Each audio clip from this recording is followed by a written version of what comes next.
Howdy y'all, Fuzzy Biker here. Look at the treat we've got today. This is a 1979 Harley Davidson FLH Classic. Check that out.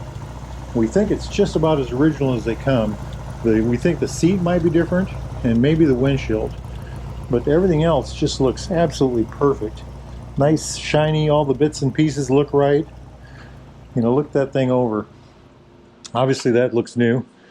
Look at this dash. 20,700 some odd miles on it. Just gorgeous. Look at all that.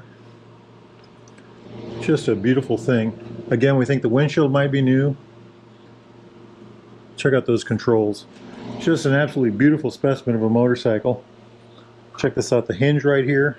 This hinges up to replace the rear tire. Look at that, the original dealer label right there.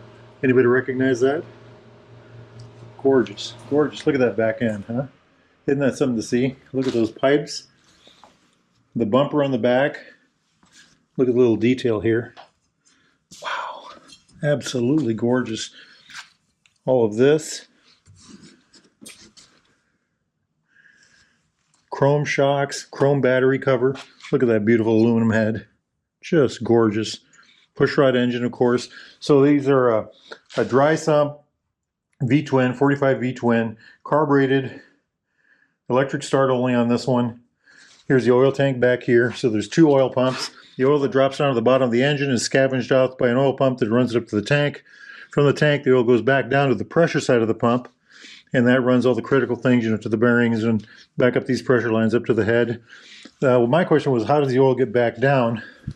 Something like a British bike, they'll come down through the push rods. I think on these are actually galleys that are machined into the barrels. Just a beautiful thing, isn't it? I really like this detail. Just look at that. I think back then they were still hand painting the pinstripes, and if you look at them, you can kind of see that that might be the case. Just beautiful work. This is a Survivor, a rare one. Another bumper on the front. The AD emblem right there. Look at that whole front end. Covered forks. Banana caliper on the brake. Disc brake. Loads of everything you want to see. Look at this. Kind of reminds you of the old Terminator bike, doesn't it? Spotlights. Blinkers down low. Look at this clutch lever. Here's the switch gear. High-lows. Blinker. Horn over here. Jumping over here, the kill run switch. Start. And then the right turn signal. Just a beautiful thing. Look at that eagle. I noticed some other eagles on here. So fuel. I don't know if there's a fuel gauge on this one or not. Where else did I see eagles? Look at this chrome cover over the exhaust pipe. Protect the rider. Ignition coils behind that. Look at that detail. Just all kinds of good stuff. Shifter right here. Heel toe. Running boards. Just a gorgeous thing. Chain drive, of course. I think chain drive went on until about 82, 83 maybe. So on these larger bikes, look at this detail through here. You know, very different than a modern Harley.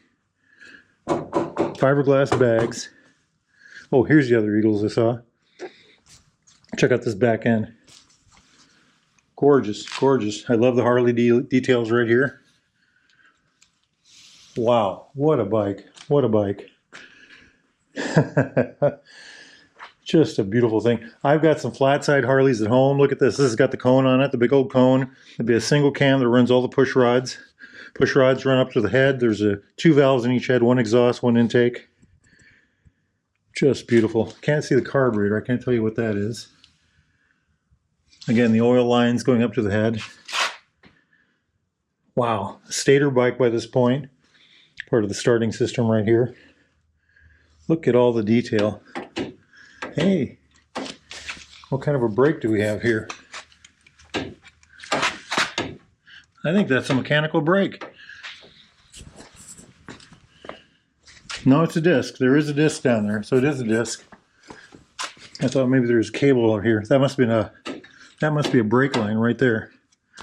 Regulator over yonder. Look at all that detail. Little chrome covers over everything. Back of the transmission and the engine are still separate. This is from the rear cylinder down. This pipe over here, if you can see, that runs over to the other exhaust pipe on the other side. Here's from the front cylinder. Just look at all that. A lot of chrome.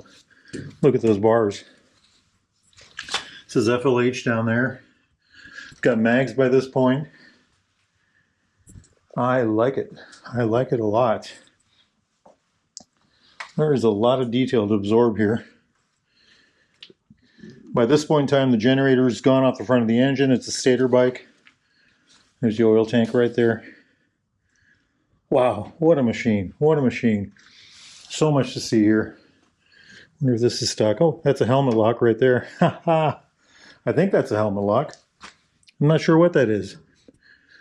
Y'all know. Post in the comments below. I don't know how to open these up, or I'd do that. Are the keys in the bike? I do not see them. Anyway, an absolutely beautiful bike. Beautiful bike. Ran into this guy the other day at Baxter Cycle of all places, and he was telling me about some sidecars that his neighbor owns, and just so happened to hear about this one, and here we are taking a good look at it. I like it. I like it a lot.